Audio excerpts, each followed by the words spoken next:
En 2021, surgieron revelaciones de que la Agencia de Seguridad Nacional de los Estados Unidos colaboró con la inteligencia de Dinamarca para espiar a altos funcionarios de muchos países de Europa Occidental, como Suecia, Francia, Noruega y Alemania, donde supuestamente interceptaron las llamadas telefónicas de la ex canciller Angela Merkel durante décadas.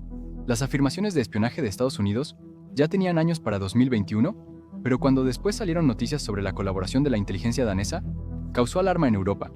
¿Cuál es el propósito de esto? Estos países comparten los mismos valores occidentales y han sido aliados cercanos por décadas. ¿No deberían colaborar en vez de espiarse? Bueno, sí, pero la historia nos muestra que los aliados espiando a los aliados no es algo nuevo. Sin embargo, en el sombrío mundo del espionaje, esto era rutinario. Espiar a los aliados conlleva altos riesgos, lo que plantea la interrogante: ¿qué información justificaría el riesgo de ser descubierto? Y de las posteriores repercusiones diplomáticas. Aunque esta no fue la primera vez que Estados Unidos espió a aliados europeos, ni siquiera la primera revelación reciente de que espía a estados europeos. El espionaje se considera necesario a pesar de los riesgos, pero surgen dudas sobre sus límites aceptables. Las filtraciones de Edward Snowden de 2013 expusieron el grado en que Estados Unidos espía a sus aliados. Estaba claro que la Agencia de Seguridad Nacional tenía los medios tecnológicos para alcanzar a casi cualquiera, amigo o enemigo. Angela Merkel condenó rápidamente las revelaciones de intervención telefónica, pero esta indignación desapareció pronto, ya que, irónicamente, 2 años después, se reveló que el servicio de inteligencia de Alemania, el Bundesnachrichtendienst, había estado espiando a Nationen.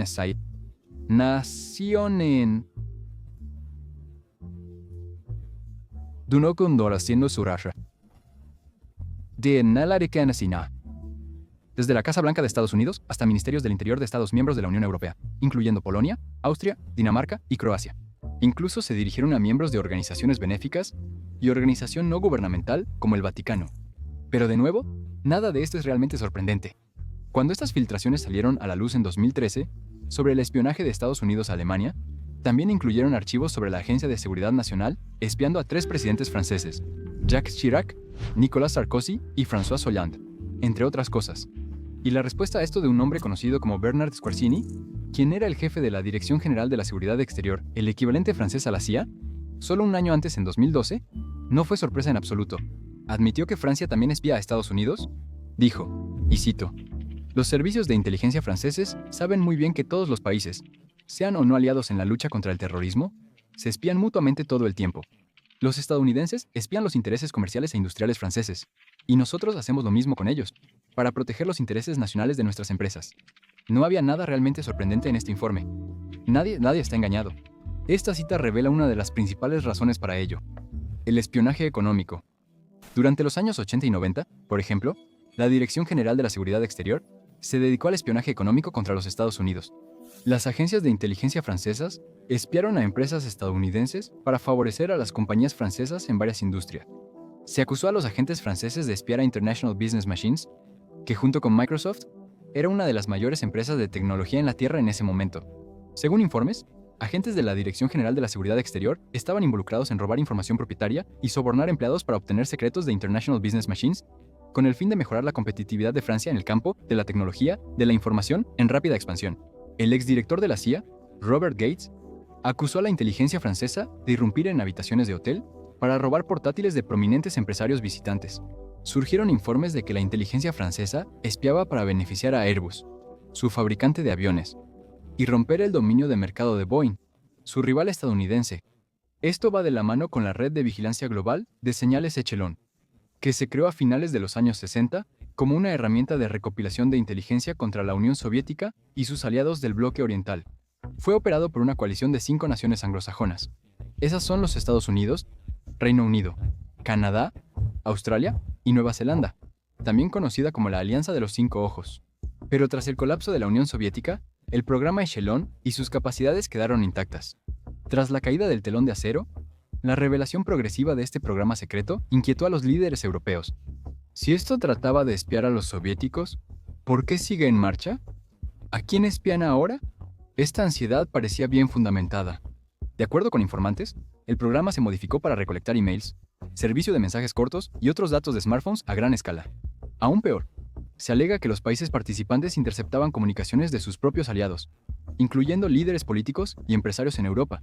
y figuras destacadas de países fuera de los Cinco Ojos. Ya que los países de los Cinco Ojos están aliados con casi todos los países europeos, es fácil ver por qué los estados de la Unión Europea estaban molestos por estos países formando una capacidad de espionaje, que potencialmente se usaba en su contra, por supuestos amigos. Después de décadas de rumores y denuncias de informantes, en el año 2000, el Parlamento Europeo estableció un comité temporal sobre el Echelon. La Unión Europea investigó la existencia e implicaciones de la red en los estados europeos, y publicó su informe final un año después, confirmando su existencia y detallando sus capacidades para interceptar comunicaciones globales. Aunque el informe no logró producir pruebas categóricas de espionaje económico cometido contra los estados de la Unión Europea, sí afirmó que se creía que Echelon había al menos intervenido llamadas telefónicas en el fabricante de aviones Airbus durante mediados de los 90. Según el informe, el espionaje se enfocaba en el gobierno saudí, que solicitaba la compra de nuevos aviones valuados en miles de millones de dólares. Quizás un ojo por ojo, dado los esfuerzos similares de Francia contra Boeing en los años anteriores. Se rumoreaba que Francia perdió un contrato multimillonario con Airbus. Gran Bretaña, el único miembro de la Unión Europea y de Echelon en ese momento, fue considerada poco confiable por los ministros europeos. Y así sucedió. El oscuro grupo que monitorea las comunicaciones en todo el mundo realmente era real. En 2015, Wikileaks publicó documentos que revelaban que 2006, durante el primer mandato del primer ministro Shinzo Abe, las interceptaciones eran cosas como las relaciones entre Estados Unidos y Japón, las negociaciones comerciales y la estrategia sobre el cambio climático. También había una lista de objetivos de alta prioridad, incluyendo entradas para el ministro japonés de Economía, Comercio e Industria, la división de gas natural de Mitsubishi y una línea persona muy importante del gobierno, citada. Sorprendentemente, algunos de los documentos expuestos estaban marcados para ser compartidos con la Alianza de los Cinco Ojos. Otra razón para este espionaje amistoso es por seguridad. Esto puede no tener sentido porque cuando estás del mismo lado, no debería haber riesgos de seguridad, pero sí lo tiene cuando tienes que evaluar a los miembros individuales que pertenecen a tus aliados, quienes quizás no puedan autoevaluarse perfectamente. En 2018, Karine Kneissl, ministra de Relaciones Exteriores de Austria, invitó al presidente ruso Vladimir Putin a su boda, donde bailó con ella ante la mirada de los invitados, acaparando titulares. Este evento fue notable no solo por la presencia inusual de un líder extranjero, sin importar Putin, sino también porque generó preocupaciones significativas sobre la alineación de Austria con Rusia, o al menos la de ella. Su baile con Putin llegó solo unos meses después de que Rusia fuera acusada de envenenar al exespía Sergei Skripal y a su hija Yulia con el agente nervioso Novichok en el Reino Unido. Al mirar sus fotos, ciertamente estaban en buenos términos. Aunque la inteligencia austriaca quizás no haya considerado esto, no sabrás si la evaluación de tu aliado es confiable hasta que realices una tú mismo. Por lo tanto, había una justificación natural. Un día antes de su boda, se reportó que varias agencias de inteligencia occidentales habían cesado de compartir información delicada con sus contrapartes austriacas, preocupadas de que sus secretos pudieran llegar a Moscú. Las razones para espiar a los aliados pueden surgir de incidentes que muestran cómo cambios repentinos en lealtades o alineaciones políticas o ideológicas pueden alterar drásticamente el panorama. Resultó ser bueno, ya que se mudó a Rusia unos años después de dejar el cargo en 2019. Esto va de la mano con el espionaje ideológico. James Jesus Angleton, ex jefe del Departamento de Contrainteligencia de la CIA durante 21 años en el apogeo de la Guerra Fría, llegó a acusar a líderes mundiales como el primer ministro sueco, Olof Palme, el canciller de Alemania Occidental, Willy Brandt, y el primer ministro británico, Harold Wilson, de ser agentes soviéticos activos. Un gran ejemplo de espionaje a aliados por seguridad es el caso de Jonathan Pollard, un analista de inteligencia de la Marina de los Estados Unidos condenado por espiar para Israel, quizás el aliado más cercano de los Estados Unidos. Incluso los países con lazos estratégicos vitales a menudo consideran el espionaje como un mal necesario. Pollard había estado pasando documentos clasificados a Israel desde 1984, hasta su arresto en 1985. Informes indican que entregó gran cantidad de material altamente sensible, filtrando datos sobre armas soviéticas, países árabes y métodos de inteligencia de Estados Unidos. Como judío estadounidense y partidario de Israel, afirmó que estaba motivado por la creencia de que América estaba reteniendo información crucial para la supervivencia de Israel.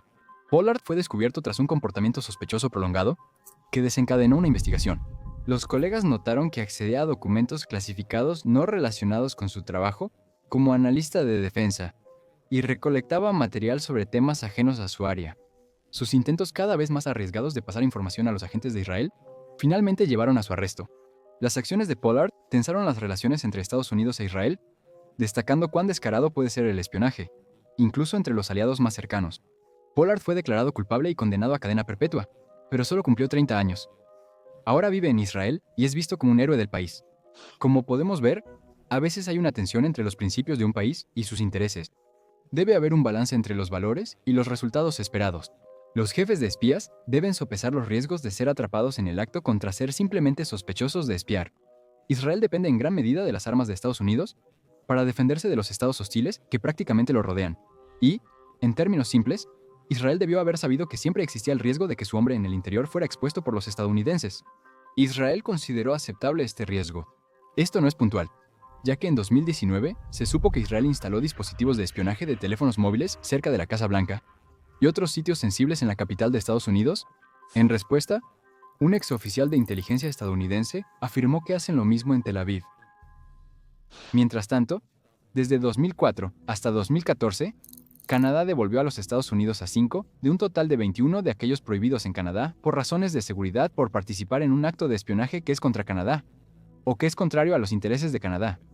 Según un documento producido por la Agencia de Servicios Fronterizos de Canadá, esto hace que América sea el origen de la mayoría de los casos de espionaje en Canadá, seguido por China, India y Suecia, con 2 expulsiones cada uno en 10 años. Estos son sus vecinos literales, con los que tienen excelentes relaciones y son literalmente inofensivos. Estas realidades de espionaje institucionalizado no se limitan solo a las naciones occidentales, o de la OTAN, sin ofender a los canadienses, pero sucede a menudo en el otro lado. Rusia y China, a pesar de estar unidos contra Occidente, también se espían entre sí. De hecho, solo en el año 2023, el director de un importante instituto de ciencia ruso, junto con 2 científicos, todos especialistas en el desarrollo de misiles hipersónicos, están acusados de dar secretos a China. Ya sean falsos estos cargos específicos como algunos han dicho o no, más de una docena de científicos en los últimos años han ido a prisión por lo mismo, por lo que probablemente haya algo de verdad en ello. Al final, un dicho popular entre los funcionarios de inteligencia de los Estados Unidos afirma que en este ámbito solo tienen objetivos, no amigos. Así es como funciona en realidad. Gracias por ver. Suscríbete y hasta la próxima.